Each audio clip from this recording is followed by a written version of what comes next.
ಎಂಥ ಸ್ಥಿತಿ ಅಂತಂದ್ರೆ ದರ್ಶನ್ ಮತ್ತು ದರ್ಶನ್ ಸಂಗಡಿಗರನ್ನ ರೌಡಿ ಶೀಟರ್ಸ್ ಅಂತ ಘೋಷಣೆ ಮಾಡ್ತಾರೆ. ರೌಡಿ ಶೀಟ್ ಒಳಗಡೆ ಬರ್ತಾರೆ ಅವರ ಹೆಸರುಗಳು. ಎಂಥ ಸ್ಥಿತಿ ಬಂತು ನೋಡಿ. ಆರೋಪಿಗಳ ವಿರುದ್ಧ ರೌಡಿ ಶೀಟ್ ತೆರೆಯುವಂತ ಸಾಧ್ಯತೆ, ಜೊತೆಗೆ ದರ್ಶನ್ನ ಹಳೆಯ ಪ್ರಕರಣಗಳನ್ನೂ ಸೇರಿಸ್ಕೊಂಡಂಗೆ ರೌಡಿ ಶೀಟ್ ಅಲ್ಲಿ ಇವರ ಹೆಸರು ಸೇರುತ್ತಂತೆ. ಇನ್ವೆಸ್ಟಿಗೇಷನ್ ಆಫೀಸರ್ಗೆ ಇದಕ್ಕೆ ಸಂಬಂಧಪಟ್ಟಂಗೆ ಅಧಿಕಾರ ಇದೆ. ಏನಾದರೂ ಆ ರೀತಿ ಆದರೆ ಇವರೆಲ್ಲರೂ ಕೂಡ ರೌಡಿ ಶೀಟರ್ಸ್. ಬನ್ನಿ, ನಮ್ಮ ಪ್ರತಿನಿಧಿ ಪ್ರಜ್ವಲ್ ನಮ್ಮ ಜೊತೆಗೆ ಸಂಪರ್ಕದಲ್ಲಿದ್ದಾರೆ. ಪ್ರಜ್ವಲ್, ರೌಡಿ ಶೀಟರ್ ಅಂದ್ರೆ ಏನು? ಜೊತೆಗೇನು ಅಂದ್ರೆ ನಾವು ನೋಡ್ತಾ ಇದ್ದೀವಿ ಏನು ಅಂದರೆ ಕೆಲವೊಂದು ಸಂದರ್ಭಗಳಲ್ಲಿ ಈ ಹೆಂಗೆ ಈ ರೌಡಿ ಶೀಟರ್ಗಳನ್ನು ಹ್ಯಾಂಡಲ್ ಮಾಡ್ತಾರೆ ಪೊಲೀಸ್ ಅಧಿಕಾರಿಗಳು ಅಂತ.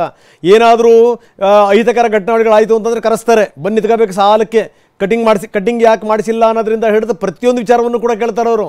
ಬಾಲ ಬಿಟ್ಟರೆ ಬಾಲ ಕತ್ತರಿಸ್ತೀವಿ ಎನ್ನುವಂಥ ಮಾತನ್ನು ಕೂಡ ಹೇಳ್ತಾರೆ. ತುಂಬ ಸಂದರ್ಭದಲ್ಲಿ ಅಲೋಕ್ ಕುಮಾರ್ ಹೇಳಿದಂಥ ಮಾತುಗಳನ್ನು ಕೂಡ ನಾವು ಕೇಳಿದ್ದೀವಿ. ಏನಿದು ರೌಡಿ ಶೀಟರ್ ಅಂತಂತಂದರೆ?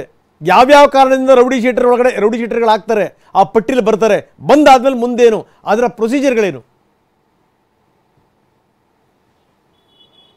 ರಂಗನಾಥ, ರೌಡಿ ಶೀಟರ್ಸ್ ಅಂತ ಅಂದ್ರೆ ಸಮಾಜದ ನೆಮ್ಮದಿಯನ್ನ ಹಾಳು ಮಾಡುವಂತ ಮತ್ತೆ ಸಮಾಜದಲ್ಲಿರುವಂತ ಬೇರೆ ಬೇರೆ ವರ್ಗದ ಜನರಿಗೆ ಜೀವನ ಮಾಡಲಿಕ್ಕೆ ತೊಂದರೆಯನ್ನ ನೀಡುವಂತ ವ್ಯಕ್ತಿಗಳನ್ನ ಮತ್ತೆ ಹೆಬಿಚುಯಲಿ ಕ್ರಿಮಿನಲ್ ಹಿನ್ನೆಲೆ ಇರುವಂತ ವ್ಯಕ್ತಿಗಳನ್ನ ರೌಡಿ ಶೀಟ್ ಆಗಿ ಪೊಲೀಸ್ ಅಧಿಕಾರಿಗಳು ಮಾಡ್ತಾರೆ. ಇದು ರೌಡಿ ಶೀಟ್ ಅನ್ನ ಏನಕ್ಕೆ ತೆರೀತಾರೆ ಅಂದ್ರೆ ಆಯಾ ಪೊಲೀಸ್ ಠಾಣಾ ವ್ಯಾಪ್ತಿಯಲ್ಲಿ ಇವ್ರುಗಳು ಆಕ್ಟಿವಿಟಿ ಜಾಸ್ತಿ ಆಗಿರುತ್ತೆ. ಹೀಗಾಗಿ ಅವ್ರನ್ನ ರೆಗ್ಯುಲರ್ ಮಾನಿಟರಿಂಗ್ ಮಾಡಬೇಕಾಗುತ್ತೆ. ಹೀಗಾಗಿ ಒಂದು ರೌಡಿ ಪಟ್ಟಿಯನ್ನ ತೆಗೆದು ಅವರ ಸಂಪೂರ್ಣವಾದಂತ ಡೀಟೇಲ್ಸ್ ಅನ್ನ ಹಾಕ್ತಾರೆ. ಅವರ ಕಲ್ಲರು ಮತ್ತೆ ಅವರು ಪ್ರತಿನಿತ್ಯ ಧರಿಸುವಂತ ಬಟ್ಟೆಯಿಂದ ಹಿಡಿದು ಯಾರ್ಯಾರು ಸ್ನೇಹಿತರಿದ್ದಾರೆ, ಪೊಲಿಟಿಕಲಿ ಯಾರ್ಯಾರಿದ್ದಾರೆ, ಬೇರೆ ಬೇರೆ ರೌಡಿ ಶೀಟ್ಗಳು ಯಾರ್ಯಾರು ಅಸೋಸಿಯೇಟ್ಸ್ ಇದ್ದಾರೆ, ಇದೆಲ್ಲದನ್ನು ಕೂಡ ನಮೂದು ಮಾಡಿಕೊಂಡು ಅವ್ರನ್ನ ನಿರ್ದಿಷ್ಟ ಅಧಿಕಾರಿಗಳಿಗೆ ಕೊಡ್ತಾರೆ. ಅಂದ್ರೆ ಕ್ರೈಮ್ ಪೊಲೀಸರು ಅಂತ ಏನಿರ್ತಾರೆ, ಕ್ರೈಮ್ ಪಿಸಿಗಳು ಏನಿರ್ತಾರೆ, ಅವರ ಒಂದು ರೀತಿಯಲ್ಲಿ ಮತ್ತೆ ಇನ್ಸ್ಪೆಕ್ಟರ್ ಸಬ್ ಇನ್ಸ್ಪೆಕ್ಟರ್ಗಳಿಗೂ ಹಂಚ್ತಾರೆ ಈ ಏರಿಯಾವಾರು.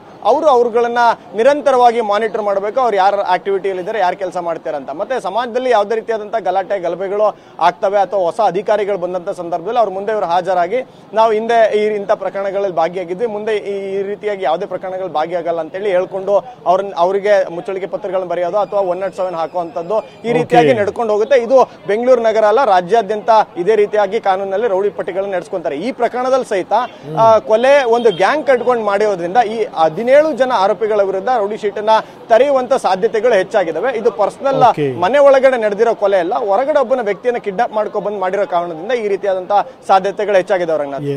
ಧನ್ಯವಾದ ಮಾಹಿತಿಗೆ.